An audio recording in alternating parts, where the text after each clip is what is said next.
Welcome to the Sisterhood of Sweat. I am here today with Holly Swenson, BSN, RN, an award-winning author, wellness blogger, mother to four incredible sons she lovingly refers to as her gurus, and a perpetual student of life. She is on a mission to raise the bar for parents and infuse more joy, intention, balance, and wellness into parenting and beyond. She believes learning how to tend to you before tackling life's asks and demands is the key to opening the door to thriving in life and not just merely surviving. Holly will teach you how to balance the demands of parenthood with more consciousness, grace, and gentiality, not just for your own benefit, but for the lives you are responsible for shaping. Today, we talked about how to unlock your glow up, stop, drop, glow, your ultimate guide to a thriving life, 5 rights of parenting, blueprint for intentional parenting, how to revolutionize your parenting, Thriving 101, mastering self-care, reacting with grace, crushing life's challenges with a mindful mojo, reflect, reframe, and rise, your blueprint for personal and professional excellence. And we also told some stories about just things that can go on and how you learn with each kid is different, and you just learn so much through your parenting and you grow, like she said. So I hope you really enjoy this episode with Holly. Without further ado, let's dive in. I am so excited to welcome Holly Swenson to the Sisterhood of Sweat today. Welcome. Thank you so much for having me on. I'm really stoked to be here. Well, Holly has written a book, and it is called Stop, Drop, Grow, and Glow. And I really love the title. How did you come up with that? You know, thank you. The title's fun and I wanted it to be simple and easy to recall and, kind of a play on, stop, drop, and roll, which so many people are familiar with. But when I sat down to start writing my book, I compartmentalized it into those 4 categories. And so it was just a natural fit for the title and for where my book was going. Well, I know as moms that we get bogged down because we're multitasking, and a lot of the time, not all, because I know there's a lot of guys out there that help, but you could end up with the household chores, the laundry, the cooking, um, sometimes the traditional role where you feel overwhelmed because you're also superwoman and you're working outside of the home, and then you want to be a good wife and you want to be a good mom and you want to be a good employee, and so you could start to lose your glow because you're overwhelmed and you feel sort of underappreciated. Speak to that a little bit. Sure. Yeah. Well, I think, being a parent, being a mother or a father, it's a huge sacrifice. It's a joyful sacrifice that you make. And it can become easy to lose yourself and lose your joy factor along the journey. And so I think you have to be mindful. And some of what I speak to in my book is really activating more self-awareness in your life and like doing tune up to see like, how am I doing, as my life is unfolding and as I'm raising these humans. And really becoming more mindful and more intentional in your life to notice when you aren't feeling at your best. And so, in my framework, it really builds, stop, drop, grow, and glow. It's a kind of building blocks, but I think to glow, you have to make time for yourself. I think self-care is a huge piece of that, no matter how busy you are, even if it's 5 minutes. Self-care is a huge component of your wellness. And I say, even if it's sitting for 5 minutes when you're dropping your kids off at school, because you simply just don't have time to breathe, to practice gratitude, and obviously if you can carve more time out, that's ideal. But remembering to practice self-care on the daily, not once a month, not every 6 months, but like you have to be activating that on a daily basis for optimal wellness. And I know that sometimes we as moms don't even feel like we can stop to take a shower, so we start to feel sort of like frumpy. Yeah. So what do you recommend for women when they are getting in that feeling of feeling like, oh gosh, I've lost my self, I've lost my figure, I don't have cool clothes, my hair is a mess, like they start to feel frumpy and then it makes their self-esteem go down a bit. Sure. No, I think that definitely can happen. And you haven't had a chance to brush your hair and you're wearing your sweatpants and it can be hard to feel like at your best when you're, you know, I think living from that place day in and day out. And so I think you have to pull yourself out of that, like especially if you start feeling like, oh man, I'm just not hitting my mark.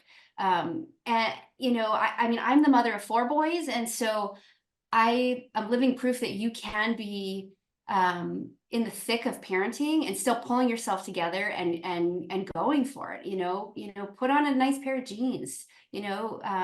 Style your hair, and it's not going to maybe it be every day, but especially when you start feeling low, make time to activate your beauty and your glow, because you're going to feel better when your hair's done and you're looking at you're looking your best. You present better, you feel better, um you just are living from a better vantage point. And I think you have more to give when you're even if you're at your lowest, pull yourself out of that mind frame and just try to take yourself to the next level.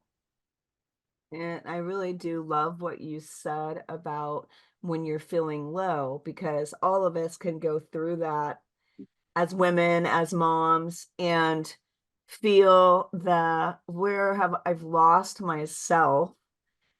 Though I love my children and I wouldn't trade it for anything, they may feel a bit like they're losing their identity. And so when you talk about glowing, Yeah. what are your what are the things that you do yourself as a mom of four that makes you feel like you start to glow instead of feel low, I guess? Yeah, no, absolutely. I think a huge practice of mine is gratitude. I think you have a choice that you make every day. Like, if you look at your home life as a burden, you're gonna feel that. Your kids are gonna feel like they're a burden. You're gonna be grumpy. You have a choice to make about what kind of life you want to live. And so if you can put a spin on that and you know think to yourself, wow, how blessed am I to be in the thick of raising these beautiful humans. And in some days it's crazy, messy, it's hard to keep it all going, but man, I'm lucky. It's your outlook on life. I think that's a huge part of your glow. I also something that I have really taken to is my daily meditation. So I try to start every morning with taking 10 to 30 minutes to sit in meditation and again practice gratitude. Just try to seed my day with goodness, and a reset is kind of my grounding practice. And so that's been a huge part of me. I think growing as a human being and learning to glow more is taking that time out before my kids get up and being intentional with taking care of myself. Because when I do that, I actually then when my kids get out of bed, I'm ready to receive them. And so I think it's important to have whatever practice it is that speaks to you, but to make time for it. And I like to do it when my house is quiet, not when it's crazy busy, so either in the morning or maybe after your kids have gone to bed, type of thing, but really wherever you can fit it in. And then I think it's, things like continue dreaming, keep going for things that light you up. I wrote a book last year and it launched in September. And for me as a mother, our youngest is 9, and we have one that is 12 and twins that are 13. And to have written a book and launched it out into the world to really be of service to parents, and to try to bring more wellness, joy, and intention to the planet. That's why I wrote this book. But I've recently won some awards for this book. I'm not only am I a mother, but I'm also kind of reaching this next level of I think reaching some of my own personal dreams and goals, and it's just so fulfilling. So I think it's important to not pause life when you start a family, there's going to be certain years that you just have less to give, but when you can take care of yourself and nurture your own inner fire, you're going to just be a rock star as a parent. You have to make time for it. I love that. So what would you say the 5 rights of parenting, like the blueprint for intentional parenting, what is that? Yeah. How can it revolutionize our parenting? Sure. So I'm formally trained as an RN. And so there's something called the 5 rights of medication administration, which is like a quick check-in to make sure you've got the right patient, the right medication, the right dose, that sort of thing. And so for me, I really wanted to put a parenting spin on this. And so the 5 rights are designed to be a quick way to touch base with yourself on how you're presenting as a parent and really ensuring that you're doing the right thing and not causing unnecessary harm to your child or yourself in the process of parenting. And so it was really I designed this to be a supportive parenting protocol. And so the first one is right now, and right now speaks to being in the moment with your child and being present. So not texting, not working on 3 different things while your child needs you. When you show up, the idea is to really show up and be all in. And if you really can't put aside what you're doing, because sometimes you are working or sometimes you're in the middle of something like, hey, I can't do this right now, to set a time where, the 2 of you can connect and take a break and just be present with each other. Because I think in parenting, there's no repeats, and time is ever fleeting. So you want to maximize the precious time that you have with your kids and really try to live in the moment as often as possible. So that's the first one. The second one is right intent. And this is about being intentional with the choices you make, the guidelines you set, and how you treat them. I think if you don't know why you're doing what you're doing, it's time to reevaluate your parenting strategy. So I think, if you're doing something, well, this is how I was raised, and so I'm just doing it, you're not really consciously thinking about why it is you're, doing what you're doing. I think just activating more self-awareness and more intentionality for how you are setting those guidelines. So that's the second right. And then the third right is the right use of speech. And I believe your voice is a tool of creation. So you really have the power to uplift or tear down your kids. And I think that this can be one of the toughest rights to implement for parents, just because it can be hard. You have days, you have things your kids say, or, maybe you're not showing up as the best version of yourself. But I think that you want to speak with mindfulness. And if you forget, you need to apologize. Because we are only human, and you're going to make mistakes, and you're going to say things, and they're going to say things, and that's just being human. But I really believe in the power of apology. So if you can't remember the right speech, to be a good role model and try to make amends. I think that when you show your children respect, like sometimes I think parents don't show their children respect as just the human being they are. Yes. And because they're kids doesn't mean you shouldn't show them respect. And so I think when you show respect to your kids, you get respect back. Absolutely, 100%. I think we need to honor who they are, and yes, they're much smaller and they are learning, but quite frankly, kids teach you a lot about yourself as well. You're teaching them, but your kids are teaching you every day. So the fourth one is the right use of power. And I really think you need to wield your power with care, because you are the one, responsible for setting boundaries, discipline, and you ultimately have the final say on whatever issue might arise along the 18 years that you're blessed to have your kids under your roof. And so you don't want to abuse this power, and you want to be intentional in the framework that you set for your child. So that's really what this one's about. And then finally, the fifth one is the right use of love. And this is by far my favorite right. I believe that love is the cure for all that ails us, parenting and beyond. And I think that you should strive to use this right as many times a day as you can possibly aspire to. Because letting your child know how much you love them and are there for them will plant their spirit in deep, rich soil as they grow. And you ultimately, you really want to give your love freely and without expectation. And most oftentimes, your child will likely mirror the love you give them. But even if they don't, like as they start getting older, they're teenagers, they're receiving that love and it is making a difference, like 100%, I believe. Yeah, I mean, your children knowing that you love them, it helps with their self-confidence and their self-esteem and disciplinary problems. I know I always found while I was raising my three, if I was having any disciplinary problems, I just needed to spend more time with them Yeah.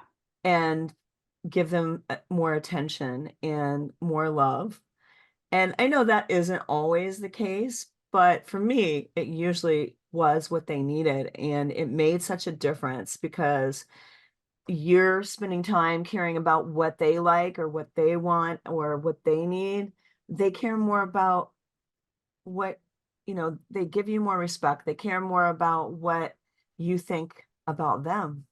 Yeah. It's reciprocal. And I think you're right on. I think when kids are acting up, it's usually a call for attention. They need you, or not always, but I do think that oftentimes that can be the remedy, is just tapping in and being more present for your kids. So I think that's, sage advice for sure.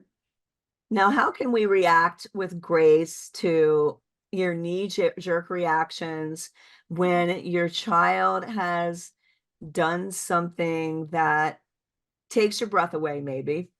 Right. And how can we crush this challenging time with our mindset, being mindful, having a mindful mojo? Sure. So, with reaction response, I mean, reaction is instinctual and it can be super easy to ignite when you're raising your kids because it's what's there waiting for you. And it's an easy go-to. And truly, reaction is not thought out or really a helpful way to redirect what's in front of you. Because it's immediate, it's not thought out. You're shooting right back to your kid, whatever it is they're offering you.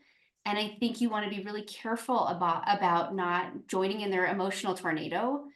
You have to make a conscious choice to rise above, to hold your own, to maybe take a deep breath before you open your mouth.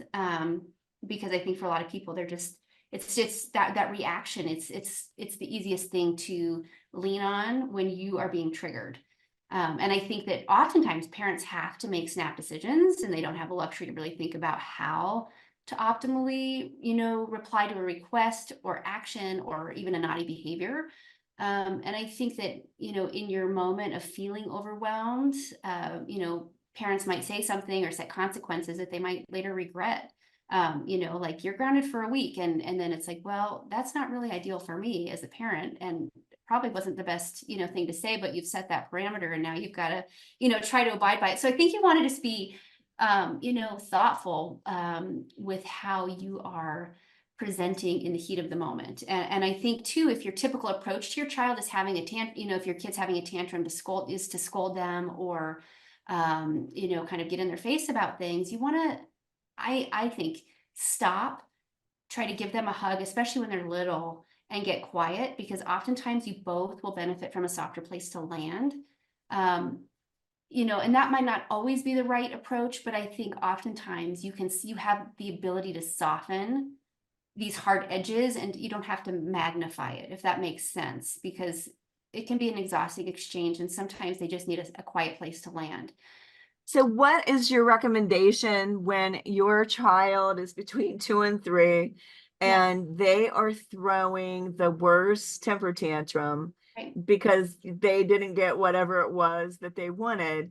Yeah. Um, do you give in to that? Do you put them in timeout? What is your advice? Right. Well, I think it depends on what's going on. You might try to just like get down on their level and say, hey, what's going on? And kind of like what you spoke to earlier of like, when my kids were acting out, I realized they just needed me. And so sometimes your kids are having a tantrum about something. And it's like, hey, I see you're having a hard time. Do you want to work on this together? Giving them your presence and your attention versus like, hey, knock it off, go sit in the corner. That usually doesn't really help them become more victorious, in that moment. So I think trying to get down on their level, get to the root cause of what's happening, and offer some support and comfort. And I think, a lot of times they will naturally self reroute if you don't make that situation more intense than it needs to be. And, and so to dovetail into response, so I believe you should try to lean on response more, and because it is more considerate and it's more thoughtful in nature, it allows you a minute to stop and process before you open your mouth. And I think that's a game changer. Don't you Response. think, Go oh, ahead. sorry.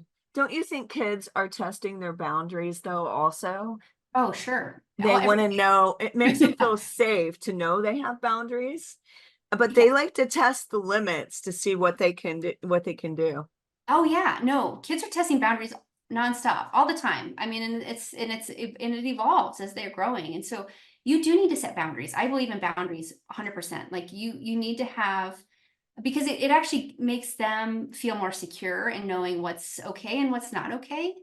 Right, And so you need to set those, and that's going to look different for everybody. It's right. going to depend on, what feels good to you and what you want your kids to know and what you want them to abide by. And you should have boundaries, I believe. Absolutely. And I think, like what you said, they do test them, they do find out what their limits are. And when you need to say no, maybe sometimes they want you to say no, Yeah. even though they're pushing that boundary. It's like a protection in a way, Yes. and also a security to know what the limits are, I think. Absolutely. And I think especially for teenagers, I think sometimes too, they want to do certain things, but saying no can help them navigate stuff that they think they want to do, but then they're actually like maybe grateful that they didn't do. But yeah, I totally agree with that. And it's good for them to learn no. A lot of times we have parents, maybe they didn't have boundaries growing up, and their parents, maybe instead of being a parent, were more like their friend and saying yes to everything. Maybe they were over disciplined when they were a kid, so they went the opposite direction. And so I just, as a parent, kids need to learn no, because in life there are yeses, but there's a lot of no's. And you want them to grow up to be a well-balanced adult. You don't want an adult that's throwing temper tantrums Agreed. when their wife says, no, not tonight, honey. I don't know, but Absolutely. No, I think it again, it's that boundary setting, it's that balance, it's teaching, wellness. And I think when you have boundaries, it actually makes you a more well-rounded human being, and that will serve you your whole life. And if you can start that in childhood with your kids, they're going to be, I think, ahead of the curve, in that, arena for sure. and what you were saying earlier about not overreacting, I can remember a story with my husband when he was, you know, he was getting older, but you still care what your parents think. And he got his ear pierced and he came home and he asked his sister afterwards. He was surprised his parents didn't say anything. And she's like, do you think they noticed? And then he finds out, yeah, they noticed, but they didn't say anything. And I think that reaction, not overreaction, it's a good thing, because I think we can also drive our kids then to get more, more of something, because we're overreacting to their need for some independence or finding their individuality and doing something that maybe was hip that all the kids were doing. Maybe all the kids turned their hair pink or purple. And so not to overreact when maybe your kid does something that you're like, what did you do to your beautiful hair? You turned it orange or you cut it off. And so not reacting or overreacting to their, I think they're seeking some sort of individuality and independence, and that you have to, when they're home, they've got that safety net. So you have to allow your kids room. You have to give them room for that experimenting, I think. Yeah, I think too. I think you're right. Absolutely, because I think they are trying to figure out who they are, and as a teenager, that's really for a lot of people the time that they want to experiment or try different, hair colors or that sort of thing. And I think, is it the end of the world if they, dye their hair, a color that maybe you don't agree with? Well, I don't know what that looks like in your home, but I think having some flexibility and understanding and communication with your kids to keep that channel open for them to feel safe to, maybe try on a few things that they normally wouldn't in different phases of life. I think it's cultivating curiosity and open communication, I think, is really important with your kids, especially teenagers. Yeah, I think so. And I think we've all gone through those teen years. I remember wearing the bell bottoms and the hip huggers and they had the pot holder vests and just all the things, piercing my ears. Of course, that's nothing now, but But it was a big deal then, it's yeah, I actually hate to tell this story, but somebody pierced my ears during science class. And I came home and my mom was so upset. So she took me to the mall and had him do it properly. That's probably a good move.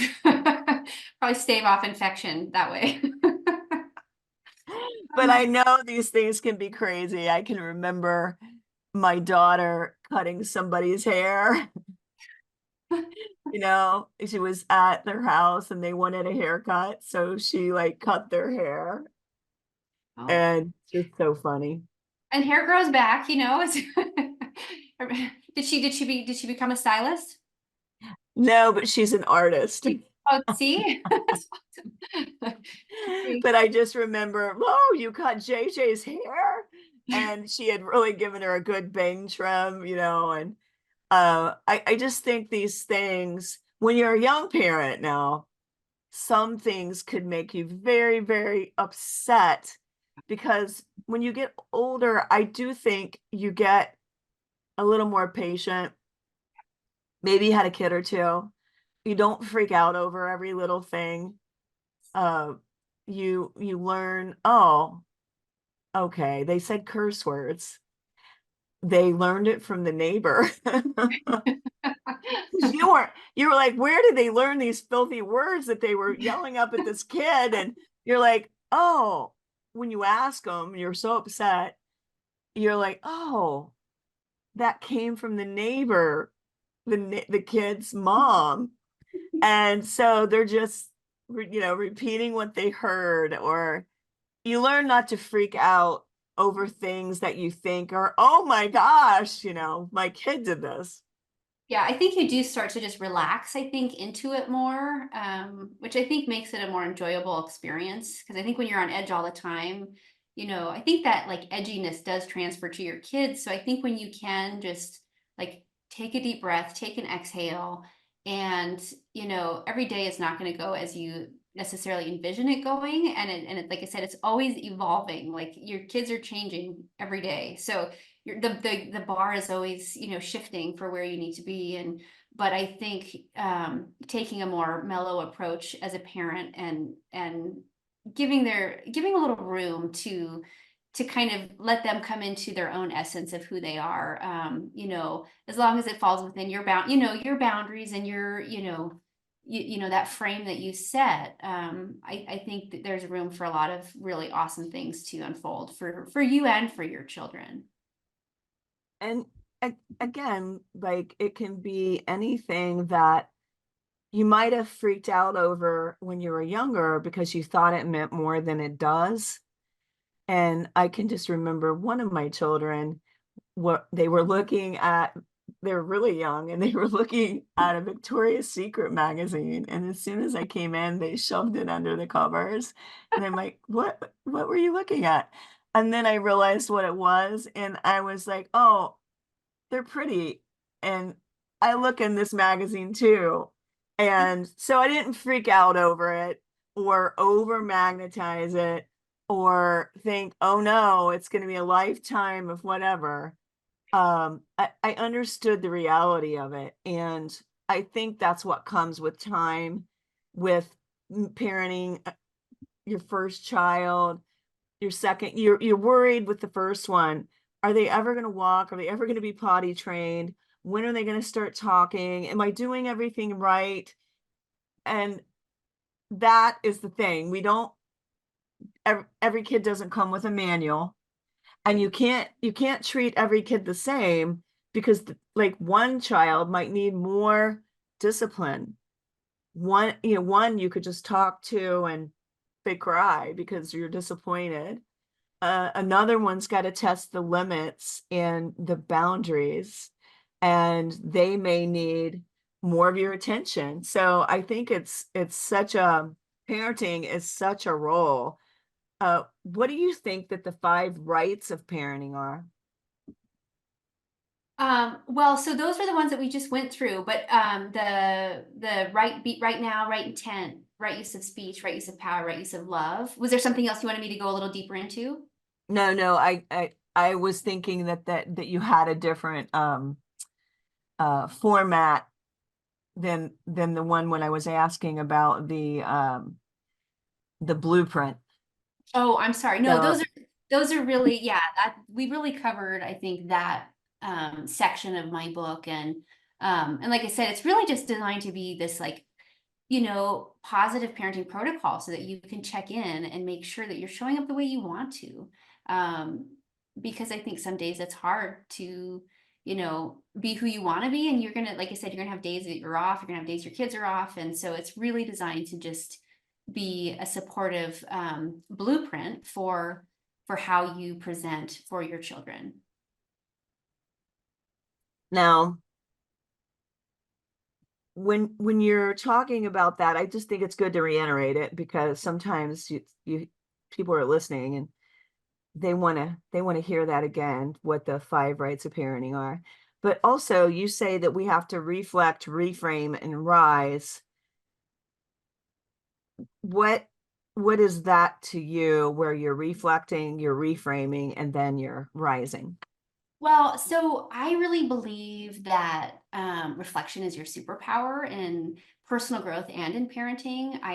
Reflection is a huge part of each chapter of my book, because not only did I want to offer, tools, advice, or, what have you, I wanted the reader to internalize, like, what does this mean? And what does this look like for my life? So I'm reading this, but then I also want to like stop and like, how does this apply to where I am and where I'm at on my parenting journey? And so I think that reflection is a powerhouse for teaching you how to grow in life. And I think that when you slow down and do some internal gazing, it really helps to shed light on areas that might need work.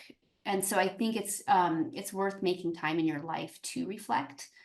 And I think it's really also an opportunity to get under your own hood and perform a tune-up if need be, because I think, when you get busy in life and you're running around and especially as a parent, when you really feel like you don't have much time, it if you partner with it, it can really just help you shift and find more compassion for yourself and perhaps other people in your life, with your kids or with your spouse or whatever that is.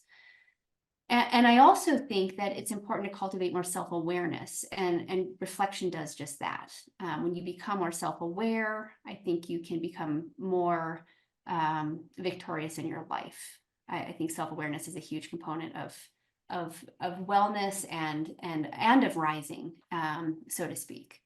And I think that reflection ultimately helps you take more ownership of who you are as an individual and as a parent, and that it really, again, just opens the door to more success personally on every level. Yeah, I mean, I think that's true in relationships. Some people do not self-reflect, and I think in any relationship, parenting, spousal, friendship, it's really important to self-reflect, because our perception could be wrong about how we think we came across, or how we handled the situation, or how the person, child, they reacted.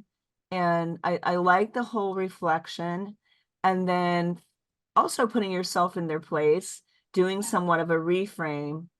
And then that, I think, when you said rise, I think that that empowers you to be able to rise. Yes. Yeah, I really think that the simple act of slowing down and reflecting can really become your superpower if you let it. And I think it's hard. I think it's hard for us to slow down and make time in our life to really reflect and be intentional in that way to, look at yourself and like, how am I showing up? How am I presenting? How are things going? But I think when you do, you allow that grace for yourself. I think you can really grow and ultimately glow, from making time to partner with reflection. So good. So good today. I've really enjoyed this. Where can people get your book and follow your blog? Sure. So you can get my book on Amazon, Barnes and Noble, anywhere you buy your books. And it's also available on Audible and anywhere you buy your audiobooks. So it's out there and easy to find. It's called Stop, Drop, Grow, and Glow. And you can connect with me. My website is liveyourglow.live. And my blog is on there. You can connect with me on Instagram. And yeah, those are my major platforms. So I just want to thank you so much for having me on today. You're such an inspiration, and learning a little bit more about you. I think you're sharing some amazing gifts with the world, and you are such an inspiration. So thank you so much for having me on. Well, thank you so much. And I so appreciate your warm words. And I can just tell how genuine and sincere that you are. And your book and everything you said today showed me what beautiful qualities and introspection that you have as a mom, a wife, a parent, and also just helping other people. So, so beautiful. Thank you. Thank you so much. And I really want to thank everybody for listening to this episode of the Sisterhood of Sweat. Any of you parents out there that resonated with some of the things we were talking about, love to hear your feedback. And as always, follow me on Instagram at Sisterhood of Sweat. Get Holly's book and keep on keeping on. Bye, everybody.